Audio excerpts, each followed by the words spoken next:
welcome to another edition of the Political Hour with me, Fatih Sanya. Today in the studios I have a gentleman as usual. We bring to you aspiring political candidates that are vying for the local government elections, and he goes by the name Abdou Aziz Sohna, born and raised in Dippa, Kunda, currently a university student. He is actually new in the political arena, and his slogan is Communal Youth Empowerment. Welcome to the studios, Aziz.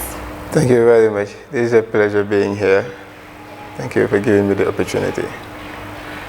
Before we go further, what actually inspired you into the political arena, or inspired you to become a politician? Certainly, looking at the status quo right now, it will trigger every young person to involve into politics. Involving into politics, it doesn't mean we are there just because we doesn't have job or we are jobless. We involve into politics to solve societal problems. Those are the issues that make us to join politics, but not any other personal interest. What party are you representing and why? I'm representing Pdois, but Pdois itself, it doesn't send anyone to represent its community for the party interest. It sends you out there to represent the community, not the party. And looking at Pdois itself is the most consistent political party. The reason why I am representing them in my community, it's not a lone choice. It is a collective decision we have taken. The young people of Dippa Kunda came together in 2019 when the COVID-19 outbreak happened. We came together and then we tried to figure out how to contribute in our community to mitigate the COVID-19. And when the young people met, we consulted the community leaders, the councillor, the alcalde, the imams, go to the relevant people that are necessary to go to. We went to them, and then all of those people, the reception was fantastic. They were kind, they were supportive. But when we went to the councillor's office, we found out that there was no certain direction. There is no collective thing, that there was no organization in our community. So we deemed it necessary. Participating in politics is our civil right. And doing that, we have to make sure the first political point of contact, we involve ourselves into it. And involving ourselves into it will bring solutions for our community. So those are the things that why we... Thank you. You made mention of a very important point, that is that Pdois has been consistent for so many years. As we all know, it all started during the first elections. They have been here and they are still here. It's because of their consistency and their hard work. That's why they're still here. So does that really inspired you to join the group out of many? Looking at the youth folks in Gambia, there is no other person living in this country that Pdois doesn't impact your life. Being a citizen, knowing yourself, knowing your right, go as far as Sutukoba, you will find out someone who is sitting under a tree and will explain his or her civil rights better than the person living in the capital city. Why is that? Because Pdois found that, made sure every Gambian, Muhammad Mekan. And that was very important. What Pdois leadership being teaching the general public, not only Gambia, Africa in general, liberty, prosperity, dignity, that covers every single step of human life. That is why Pdois is the right point, is the right choice, and that's why we are there. And we are not there only to solve the problems of the party, but Pdois sent us out there to solve societal problems. Thank you so much. To your own understanding, what is the role of government in society? Government itself. Who is a government? Government is us, the people. But taking in that context, looking at government itself, government is very sensitive. Government should be curious. Government should be productive. Government should have a sense of direction. But who is the sense of direction? We sending people. There was a time that we have direct democracy. People will wake up one morning and go to the Bantaba and discuss the issues of their society. But today, we will wake up in the morning and we will put on our radio, our TV, newspaper, and listen to whom we sent to the parliament, whom we sent to represent us as a president, who we sent there to seek for our prosperity and posterity. But that is not what is happening exactly, how the doctrines of governance. That's why you have this study, good governance. When you read good governance, you will realize that good governance itself in this world, it will be very difficult for us to have a very vibrant governance system, because we have a group of gangsters in this entire world trying to turn over every single step that governments are trying to do. But I will not say government is not functioning, but I will advise government to make sure people reflect their realities in their decisions. Thank you so much. If you are elected in power, what will be the major initiatives you bring in your 100 days in office? First and foremost, let's take first thing first. Councillor's office is not wealthy as we portray it out there. Council is a very delicate institution. The Kanifing Municipal Council, where we are vying to represent our people, is a municipality, having a mayor, having a CEO, answerable to who? To the Ministry of Local Government and Lands. You see, these things have to be understood, not to be known, but you have to understand how they work.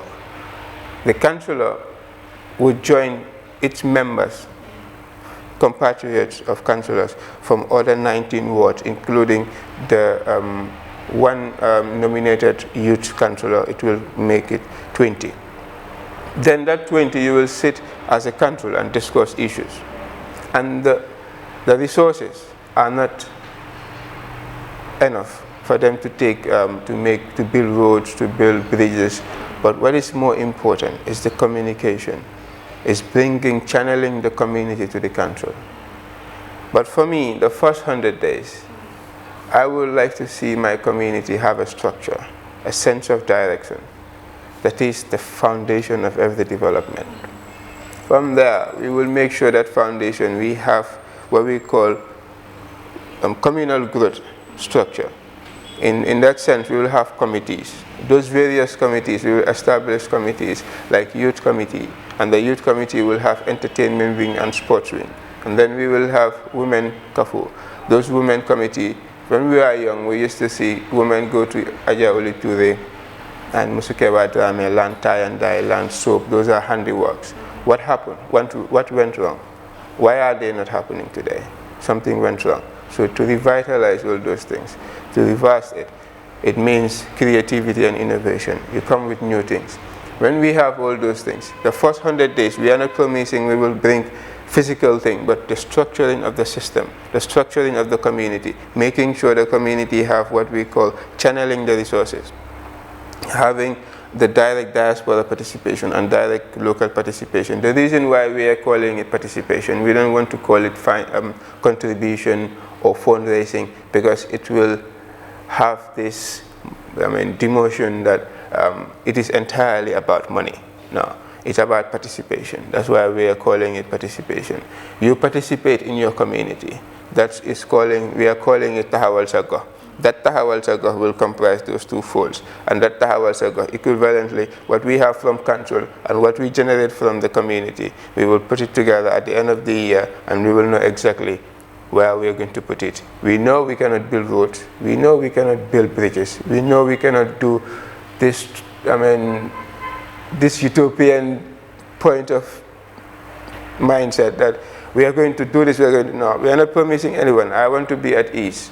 I want to wake up in the morning and continue roaming the community without anyone asking me, or Talibini. So those are the things that we are going to make sure we put it in place. We put the direction at set, and then the community is good to go.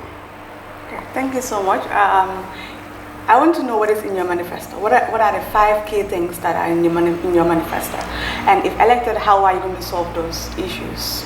You see, society needs orientation. Every society has its own political orientation.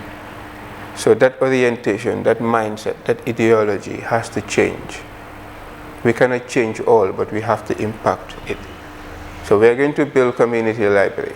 In our hearts, we have the love to have a community center. But deep down of us, with our consent and our principle, we know community center is not an easy task. So it's a multi-million project. So we are not going to promise anyone we are going to build a community center. We love to have it. We would want to see it. But we cannot.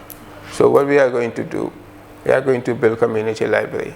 The library will be the center of change and transformation. And that center of change and transformation, when you look at it, that will bring the right direction of our community. When you see right now, you as a lady, you will not dare to hold your phone around 10 o'clock in the community and go around and having it talking with, having calls or whatnot. You will not dare to do that because of what? The insecurity. What is security itself? Not only police going to give you security, but as a community, we're going to mentor each other. We're going to make sure we put each other in place. We are in the streets. When I'm from here, if you want to see me, go to the streets. You're not going to find me at the nightclub. You're not going to find me anywhere. It's at the streets you're going to find me. So the best thing is for us to mold ourselves, mold each other, guide each other, and the library will be the source of that.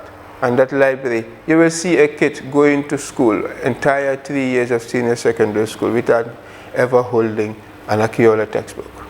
Because of why? Not the family cannot buy it, not that, but something is wrong. They are not interested in those things. So we want to make sure, some of us are in university having summa cum laude, magna cum laude. And honors. And honors. Yeah. But they don't have the privilege, the opportunity to change one kid in their community. So that opportunity, we are going to give it to them. We're going to make sure we level the ground for those things.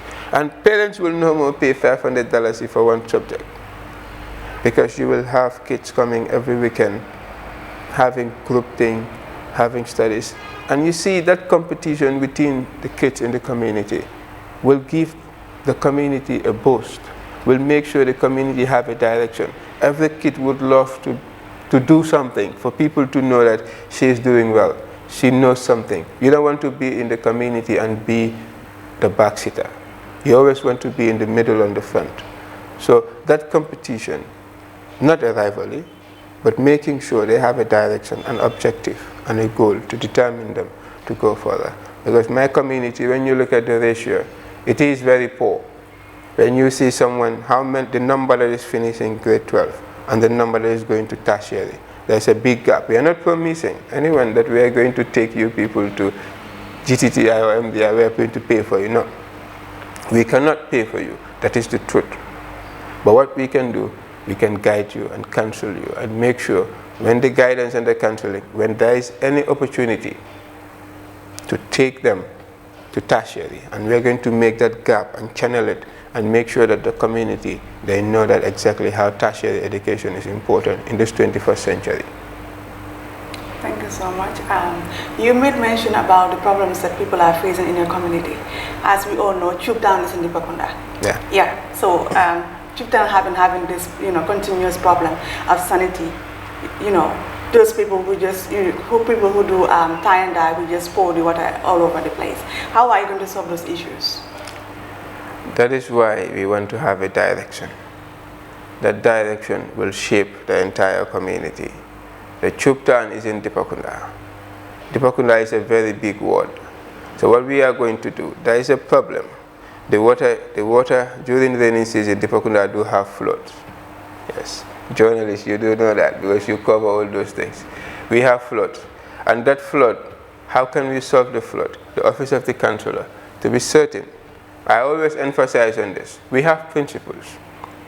We cannot make that flood stop at all, but we can mitigate the flood. These are responsible actions that we are going to take. The water is falling from Old Yundum down to London Corner, then finally to Dippa Kunda. And from Dippa Kunda is the transition point going to other communities. So we established that. We have done our research.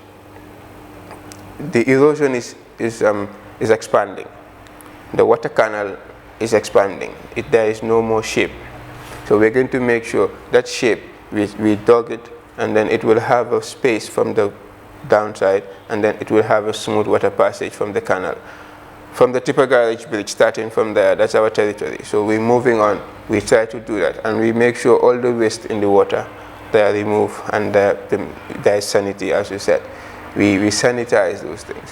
When we do that, the water will have smooth passage. When the water has smooth passage, there is a stoppage around Jarintong over there. And that stoppage, we make sure the canal have a smooth way. And that smooth way, that point has to be checked. And there is a ways that that place can be changed and can be removed, at least the water have a smooth passage. When the water has that, it will reduce the flood, because the reason why the flood is happening, the water cannot go and the water has to come out over to us. So Dippa Kunda is a sloppy area. The water from the upside will go to the downside directly. The water from the other communities will come straight to have a connection. So all those things, we are going to make sure that we remove, there is no waste in the water. Those things, those are basics. Those are basics. But the rest, to make bridges and to make roads, we know Dippa Kunda is the solution to decongest the Serejib Avenue. Because when you are decongesting the Serejib Avenue, you cannot do it without Dippa Kunda. So we are going to convince council. We are going to convince our National Assembly member, because there is a 5-ward in Serekunda West. So that 5 ward, we're going to make sure we champion something. And that's something we're going to consult our parliamentarian. To put it to parliament, that hey, there is a community in my constituency. They are the solution to decongest the Serejib Avenue. How? How? That's the right question. How? Starting from Sanchaba Garage down to Bakote. Dippa Kunda is the connection there. Dippa Kunda is the connection to Manjai. Dippa Kunda is the connection when you are going to other communities, Latakunda, all that. But it is not fair in Dippa Kunda. You will stay in Dippa Kunda and you want to go to another side of Dippa Kunda. Within one community, you have to go around to Bakote, and then you connect to that area, because there is no road network. There is no connection between the Sorry, I don't want to cut you short. Well, what happened to the bridge that used to be between Manjai and Dippa Kunda? Yes, you have the bigger bridge. That one is on the highway, the Manjai highway, and you have 5 sub-bridges inside Dippa Kunda, crossing points. That 5 crossing points within the community, all of them deserve to have a bridge. But there is a 2 that you can prioritize. You know, the one that is connecting to St. Kizito's Church from Dippa Kunda to Bakote. And the one is connecting from Jarintong, from Dippa Kunda Central Mosque, where the cemetery is. That one straight down to Jarintong, crossing Mazda, and then you go straight to other communities. That one is connecting you directly to Manjai. Those are the 2 crossing points that are very, very important. If government, if council can listen to our concerns in council, and we are going to make sure we are very thorough in our submission. And when we do that, we are going to make sure all those changes, they are put in place. Not they are solved immediately, but they are put in place and they are considered and they are aware of. Because our problems are not put to national level. I don't know why, I don't know what happened, but something is wrong. So we are going to make sure all these things has put in place. And when it is put in place, not only just to discuss about it, but to present a paper. You see, presenting a paper is very important in discussing issues. We present a paper that is very explicit, explains everything, how the solution should come. And then when the experts come, they will know exactly what to do. Thank you so much. On Monday, the government, the parliament have introduced the local government bill. Local government bill. So why do you think this bill is important, and how can it help when it comes to local government elections? The local government bill is very important. The Gambia, the country that we live in, is not short of a bill. It's not short of a law. It's not short of an act But the Local Government Act governs the entire. Council is answerable to Ministry of Local Government and Lands. Having this act, having these laws, these papers, it guides us. But one thing has to be considered. The practical aspect of it, it should be implemented. And all of us that are aspiring to go to council, we should read and understand those acts. We should know our grounds, where we should stand. We should know our borders. These acts, they are there. They have been there for a long time. But I am not sure whether they are effective as it should be. I don't want to go to council and be a Robert Stam there. I was advocating for all this. But if I go there, I'm not going to be a Robert Stam. I'm not a legal person, but I understand how these documents are read. I cannot translate it in a legal point of view, but I can understand and digest them. So it is very important to have this document. And these documents should be privy to all of us aspiring, and it should be a mandatory for every aspiring candidate to understand the acts of the local government. Thank you so much. I have another question. It is stated that 366 councillors are, qualified to contest for the upcoming elections, and of course, 27 councillors are nominated in Pdois. Do we have equal representation of women in those areas, wards? Yes, Pdois is a very democratic institution. It's not only a political party. Political party defines who you are. And Pdois is a political party that has integrity. They are not going to select based on choosing. They're going to select based on the democratic principles. And that democratic principle requires every community to put forward their candidate. Women participating in politics, I love it. I've seen this building is all entirely women, and I am impressed. I'm seeing the woman behind the camera is a woman. That shows how potential women are, how strong women are. But Pdois does not prioritize any gender, does not give any gender an edge over another. Pdois is the only political party that is all inclusive. And if you have seen enough women contesting, if you have not seen enough women contesting, know that it is the level of the communities deciding that, but not the level of the party. Thank you. Yeah, the local government elections, they're very important. I think, to me, it's one of the most important elections in this country.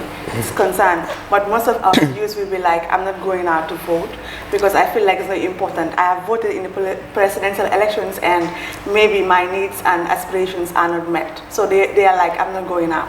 So what advice do you have for young people to buttress on that? Yes, to cajole your point, young people of this country has to step up. It is high time to take the responsibility of our country. This country needs a thorough political orientation. That orientation has to start now. If not, we are not going to see posterity. Young people sitting at the back seat, waiting for a political leader to make a change for them. Yes, it is important. You are sending someone to represent you. But you are not going to sit out there to just wait for mere things to happen, to just give you a bag of rice and you decide your future. We have to own our decision. We have to own who we are. We have to make sure we take the responsibilities of this country. If we don't take it, we are going to mess and we are going to perish. And if we perish, we are going to lose, and we are already on the pipeline to be doomed, and it's high time for us to step up. The young people of this country, all of us are strong, and our psyche is very strong. Because The system in this country is frustrating. It frustrates every young person in this country. You wake up in the morning, go to school until you're done, and then you start struggling for a lot of things, which are not fair. But let us not allow those gangsters to decide our future, to decide who we should be or who we are. Because if we allow them to decide, because those gangsters have started having their own schools, they have started having their own hospitals, they have started having their own group of bourgeois deciding and controlling the business sector of this country. They have started controlling every single thing in this country. And if we let that happen, we are going to lose forever. And I work at a place that I see every day they are deporting young people of this country. Some are voluntarily returning back home. Sometimes I cannot stand it. I will have to excuse myself, and I don't want people to see me crying, but I will hide out, and I will make sure that I grieve myself and I'm done and I come back. I see every single, there is no month that I have not seen deportation. Who are they deporting? Those young people. They went without skill. They come back without skill, and they are going to stay without skill.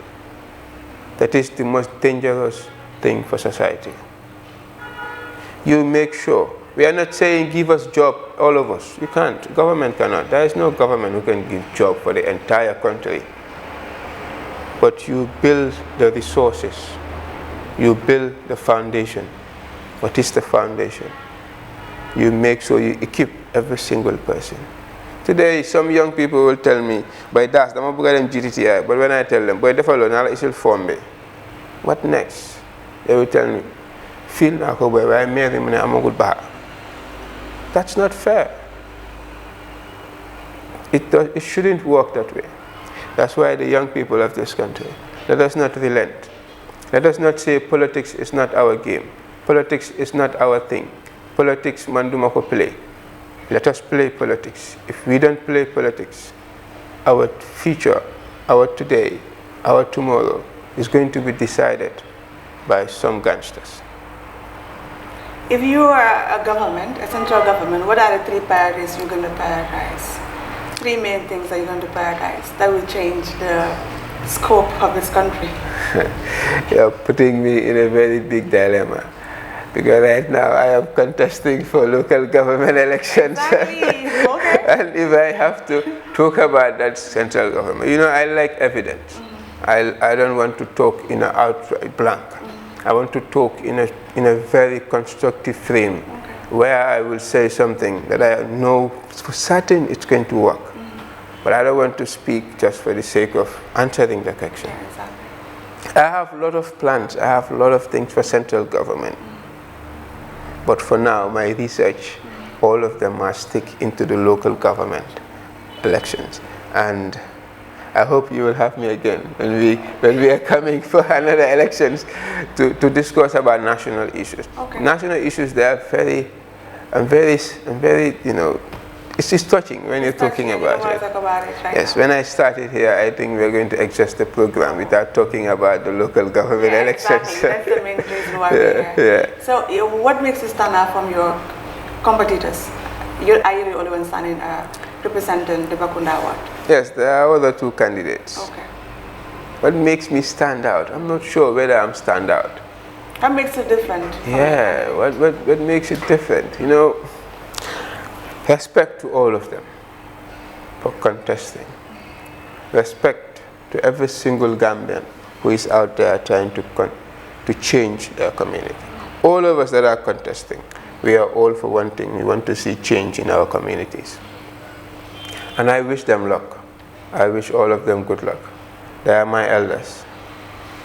But this time around, there is a new breed and there is a new flavor in this context. Okay. And I am telling you, there is no match to match the equation that can never reach 0 equals to 0. When you do the math, you would realize that the final answer cannot shake out of 100. I am no match to all those contestants. And I am not praising myself because I hate voting myself, the vote mobopa. I don't do that. But this time around, you're putting me in a position to say something. But all of them, they're great, they're brilliant. They have the courage, the passion to change their community. But you cannot match this young boy from the streets with those people. If you match them, you're doing a big mistake. Our intellect, our capacity, our experience of work, you will say, this young man doesn't, keep. Learn my experience. I've been working since I graduated from school. I have experience of job. I know how the bureaucracy works. I know how important decision making is. And let me stop there. And I wish them all luck. But I am no match to them. The 100% cannot be shaken. Voila, according to him, he's not match any one of them. So, the thing is, what I want to ask you, and I will ask each and other aspiring candidates, most of them, they will like, when I go into power, I will do this, I will do this. But when they are elected in power, even to see them is a problem. Even to see them is a problem. So how are you going to solve that issue? Sure. Maybe I will invite you to my campaign. We don't know anywhere except the streets. That's why I always go plain.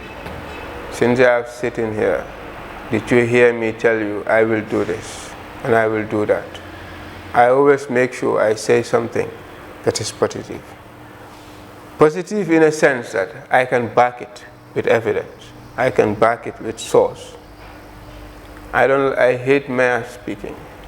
Mayor speech, just I can come here and tell you that I'm sampatali, that I'm make master, but I come here and I tell you the truth. You vote for me based on the truth. You don't vote for me because you don't like the truth. I am not going to promise anyone that I'm going to do this, that I'm going to do that. But they can see me every day. In our initiative, we have visiting hours. From Saturdays, inshallah, depending on how our calendar will be when we win. Yes, the calendar will determine that. But for right now, we can say every Saturday, there is opening hour. You can come to the councillor's office and you raise your problem. And we are going to discuss it personally. And we want to have every Friday, kids from school will drop letters to the library and talk about what they don't want to see in the community and what making them happy. And that will bring the writing skills of our children up to task. Seeing a grade 6 student bringing a letter to the councillor's office and telling him that Dema Manondem school, I'm not kunangus mahali si yonwe. Those are the issues that the young kid will put on the letter. Maybe I will be accidentally receiving a love letter from one of them. Possibly, because primary school, that's what boosts your writing skills. And that is the truth. Those are the things that we are going to put in place. And when you come, you will see us all the time. Yes, that will not be a problem. To see us, you will not see someone who has, let me not use that word. Let me put it this way. You will not see someone who has 5 wives. But for us, we are just Taliban in the streets. You can find us anytime. You can see us anytime. You can come up with your problems anytime. And we are going to solve it together. And remember, I cannot solve your problems alone. This is collective issue. That's why we have committees. And those committees will feed back the councillor. And the councillor will go and sit at council and explain those things exactly. I cannot solve it alone. I cannot wake up in the morning and take my bag and say that I'm having the $10,000, I'm going to solve the entire community's problem. No. You raise your problems, we talk about it and we discuss it. And we see how amicably we can solve those problems. But that is certain. But the others, I don't think there will be a problem to see me. What final keynotes do you have for the show to summarize everything? I'm impressed seeing entirely ladies. I am fascinating to see my community, to see one of them from my community coming for internship here. I would love people to vote for me, but vote for me based on what I have for you. And I will not tell you to vote for me for the sake of because you know me. No, vote for me because what I have for you. The plans that I have for the community is no match to other plans. They are visible and they are tangible and they are solvable to community. Votal len ma nekut ne man passing si bopam ngena votal. Da ngena votal lima len amal. Te lima len amal as a community. Munuta taxaw ak benen. Ken munuta xicok mom. Deglu len attentively. Dinañ ñew seen kër yi waaye duñ mëna ñew ci kër yi ñëpp. Waaye deglu len ñu ak xel. Di ngeen xam ne solution la leen isel. Politique yi jamono boobu noonu war naa weesu. Di leen isel diwlin ak di leen isel maalo. Ñun mënuñ leen a jox maalo mënuñ leen a jox diwlin. Maalo boobu ak diwlin boobu noonu man duma ko exchange su ma ko amee sax duma la ko jox because of vote. Nah, dama la ko jox based on personal grounds. Maak yow suñ diggante nu mel. Waaye duma la ko jox pour nga sànnil ma karta. So maa leen a ñaan ne leen change suñ way of voting, suñ way of politics. Ñu hygiene ko tuuti. Maa leen a jaajëfal bu baax. Thank you very much for being here. It is a pleasure. And I hope to be here again, inshallah. Thank you so much, Abdou Aziz. It is important to know that party representations reveals that out of the 19 registered political parties, 12 parties have nominated in independents. The rest are independent.